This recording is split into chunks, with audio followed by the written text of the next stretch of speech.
शं वरुणः शन्नो भवत्वर्यमा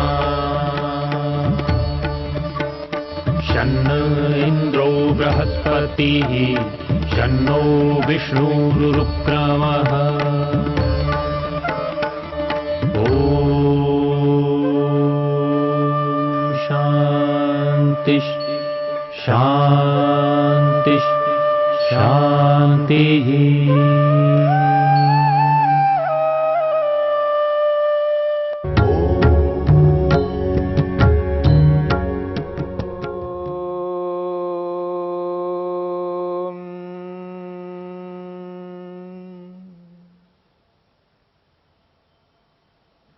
समाधिपाद के 42वें सूत्र को लेकर के हम विचार कर रहे हैं। तत्र शब्दार्थ ज्ञान विकल्पै संकीर्णा सवितर्का समापत्ति ही। समापत्ति का अभिप्राय समाधि है। समापत्ति को समाधि के लिए प्रयुक्त किया है और ऐसी समाधि है जो सवितर्का समाधि है। संप्रज्ञा समाधि के 4 भेद हैं, वितर्क, विचार, आनंद और अस्मिता, जो कि इसी समाधि पाद के 17वें सूत्र में स्पष्ट किया गया था। संप्रज्ञा समाधि के 4 भेदों में जो पहला भेद है वितर्क नामक समाधि, उसी को ध्यान में रखते हुए यहां पर इस 42वें सूत्र में स्पष्ट किया जा रहा है। जब समाधि लगती है, समाधि में जिस पदार्थ का साक्षात्कार प्रत्यक्ष होता है, आत्मा जिस पदार्थ का दर्शन करता है, उस पदार्थ का दर्शन किस प्रकार होता है, उसका क्या स्वरूप है,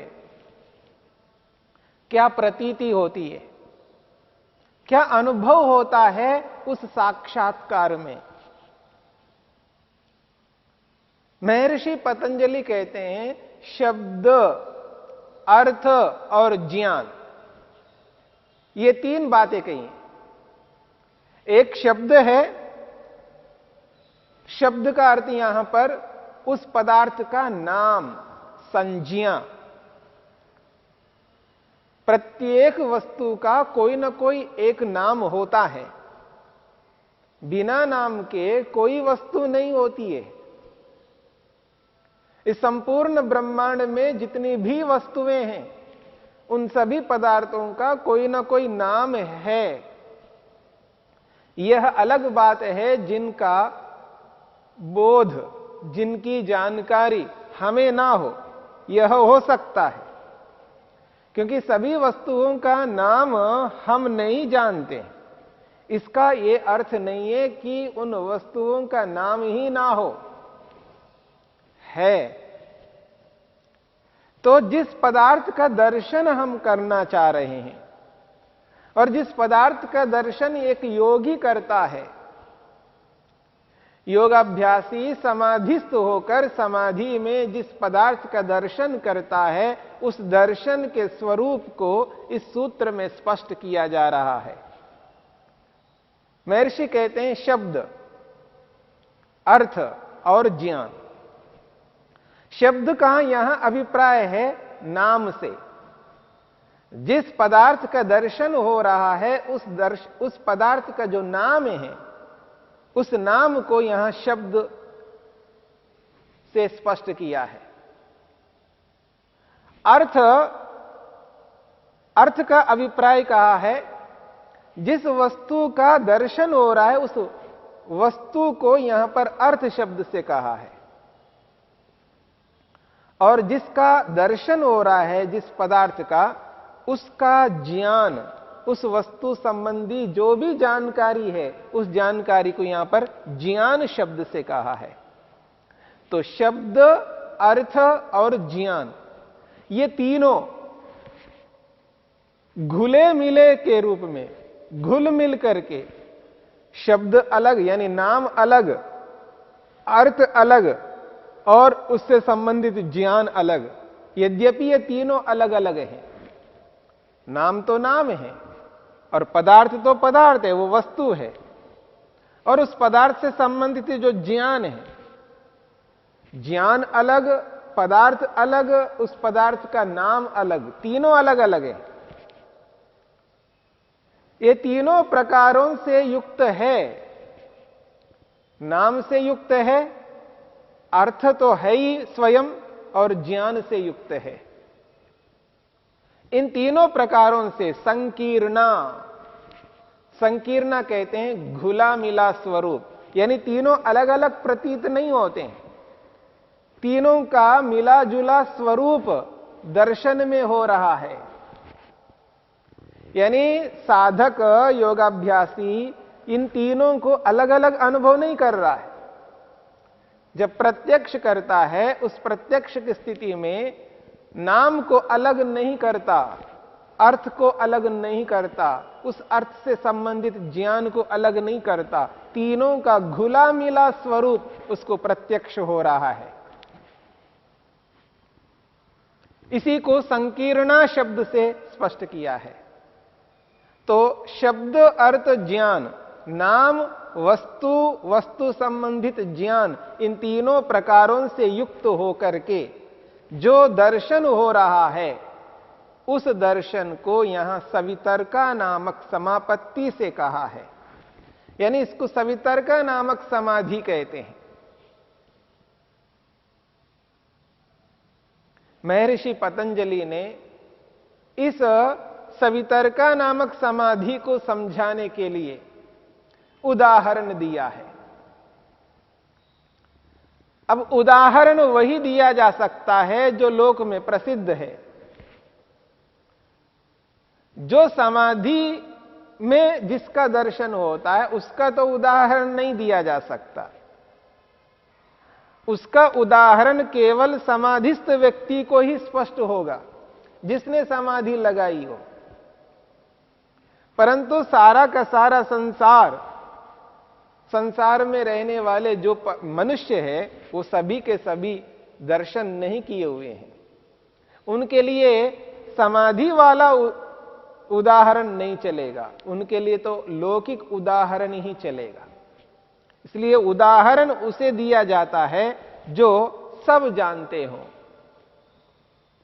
जो प्रसिद्ध होता है। वो विद्वान के लिए, जानकार व्यक्ति के लिए, जो स्कॉलर हैं, जिस विषय के विशेषज्ञ हैं, उसको भी पता है, और उस विषय के विशेषज्ञ ना हो, सबको पता है, जो सब जानते हैं, उसी को उदाहरण के रूप में प्रस्तुत किया जाता है। उदाहरण वह नहीं होता जो नहीं जानते सब। कोई जानता हो और कोई नहीं जानता हो, वो उदाहरण नहीं होता। इसलिए महर्षि वेदव्यास ने यहां पर एक बहुत अच्छा उदाहरण दिया जो सब जान सकते हैं। जो हम लोक में जिन जिन पदार्थों का प्रत्यक्ष करते हैं, दर्शन करते हैं, इंद्रियों के माध्यम से करते हैं, वहां हम जब उनका दर्शन प्रत्यक्ष करते हैं, उस स्थिति में क्या दर्शन कर रहे होते हैं, उस बात को समझाते हैं। महर्षि वेदव्यास कहते हैं, तद यथा गौः इति शब्दः, गौः इति शब्दः, गौः इति अर्थः,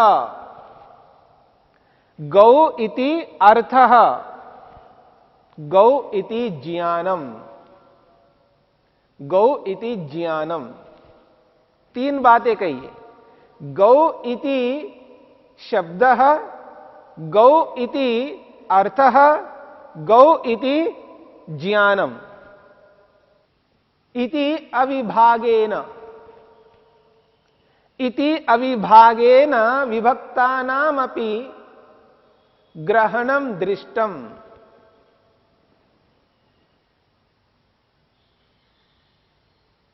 महर्षि वेदव्यास कहते हैं इति अविभागेन विभागानामपि ग्रहणम दृष्टम।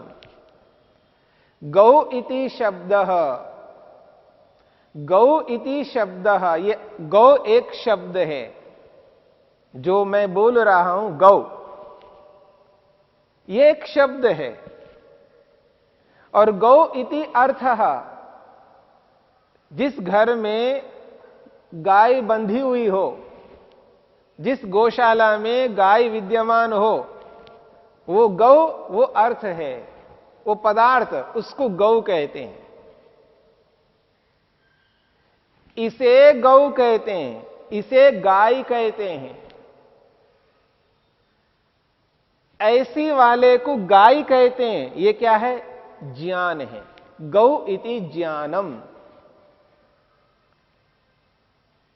तो गौ शब्द भी होता है, गौ अर्थ भी होता है, गौ ज्ञान भी होता है। गाय ऐसा कहने से 3 प्रकार का बोध होता है। गौ कहने, गौ संस्कृत में गौ कहते हैं, हिंदी में गाय कहते हैं। जब कोई व्यक्ति गौ ऐसा कहता है तो गौ शब्द भी है, गौ जहां पर बंधी हुई गाय है वो पदार्थ, गाय रूपी पदार्थ भी है, और गौ एक ज्ञान भी है। ऐसी इस प्रकार वाली, इस विशेषताओं वाली गाय होती है। यद्यपि तीनों अलग अलग चीजें हैं। महर्षि वेदव्यास कहते हैं विभक्तानामपि, विभक्तानामपि ग्रहणम अविभागेन दृष्टम। महर्षि वेदव्यास कहते हैं यद्यपि ये तीनों अलग अलग हैं, पर समाधि में अविभागेन ग्रहणम दृष्टम, इनका अविभाग से, यानी अलग अलग इनका बोध नहीं होता, घुला मिला स्वरूप, तीनों मिलकर के एक प्रकार, एक जैसा ज्ञान होता है, यानी तीनों का एक साथ ज्ञान होता है। जब प्रत्यक्ष करता है व्यक्ति गाय को, तो उस प्रत्यक्ष में उस गाय संबंधी ज्ञान भी उसको समझ में आ रहा है, उस अर्थ पदार्थ भी उसको समझ में आ रहा है, प्रत्यक्ष हो रहा है। इसको गाय कहते हैं, वो शब्द भी उसको समझ में आ रहा है।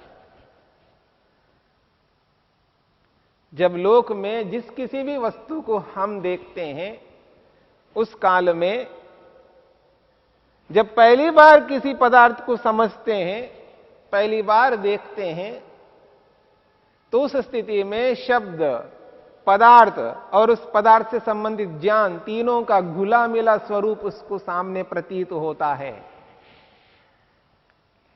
जब उसको बार बार देखता है, बार बार देखता है, तो उस स्थिति में बहुत अभ्यास होने के बाद में केवल अर्थ उसके समक्ष रहता है, पदार्थ। वो एक अलग स्थिति है। बहुत एकाग्रता से, बहुत समझ पूर्वक जब किसी वस्तु को अपने समक्ष देखता है, रखता है, तो केवल अर्थ अर्थ रहेगा, वहां शब्द सामने आएगा नहीं। और उस अर्थ से संबंधित जो ज्ञान है वो भी गौण हो जाएगा, नाम भी गौण हो जाएगा और ज्ञान भी गौण हो जाएगा, केवल अर्थ अर्थ सामने रहेगा।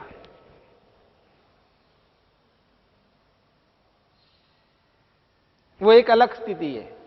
लेकिन प्रारंभ में जिस किसी भी वस्तु को हम देखते हैं तो वो तीनों हमारे समक्ष रहते हैं, नाम भी रहता है, पदार्थ तो सामने है ही, और उस पदार्थ से संबंधित ज्ञान भी हमको प्रतीति हो रही होती है। तो महर्षि वेदव्यास यहां स्पष्ट करना चाहते हैं, गौ इति शब्दः गौ इति अर्थः, गौ इति ज्ञानम, अविभागेन विभक्तानामपि ग्रहणम दृष्टम। यद्यपि ये विभक्त हैं, अलग अलग हैं, अलग अलग होते हुए भी अविभागेन, बिना विभाग के, बिना अलग अलग के, एक साथ ग्रहणम दृष्टम, एक साथ ग्रहण हो रहे हैं, एक साथ अनुभव में आ रहे हैं। यही संकीर्णता है, यही संकर है। हम प्रत्यक्ष में उनको अलग अलग नहीं कर पाते हैं, एक साथ उनका तीनों का ग्रहण करते हैं। समाधि में ठीक इसी प्रकार से होता है, यही कहना चाहते हैं महर्षि पतंजलि, महर्षि वेदव्यास यही स्पष्ट करना चाहते हैं। जब समाधि लगाता है व्यक्ति, समाधिस्थ होता है, समाधि में जिस पदार्थ का प्रत्यक्ष दर्शन कर रहा होता है, उस स्थिति में नाम, उस पदार्थ का नाम, उस पदार्थ का नाम और वो पदार्थ साक्षात और उस पदार्थ से संबंधित ज्ञान, ये तीनों एक साथ हो रहे होते हैं। इस एक साथ होने की स्थिति को ही यहां संकीर्णा शब्द से स्पष्ट किया है। इसी को सवितर्का समापत्ति शब्द से स्पष्ट कहा है। यह सवितर्का समापत्ति है, सवितर्का नामक समाधि है, जिसमें तीनों घुले मिले होकर के योगी को प्रतीत होते हैं।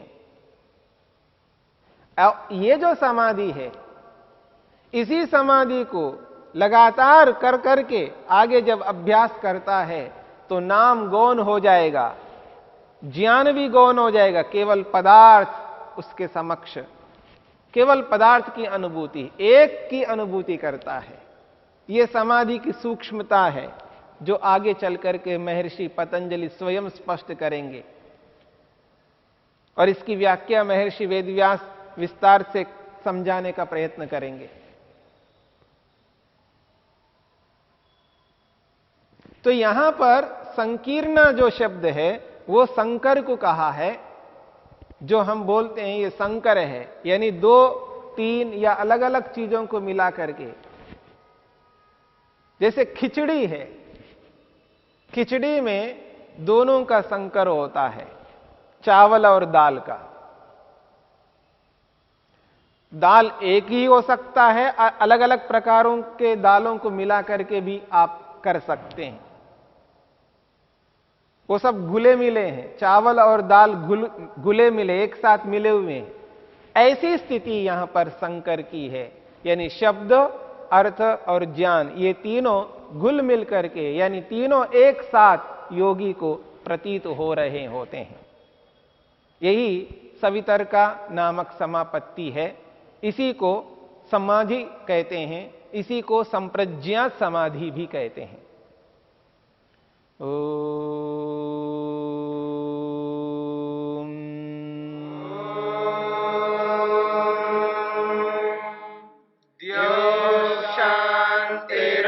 शांतिरंतरिक्षं शांतिर्पृथिवी शांतिरापः शांतिरोषधयः शांतिः वनस्पतयः शांतिर्विश्वे देवा शांतिर्ब्रह्म शांति सर्वं शांति शांतिरेव शांति शांति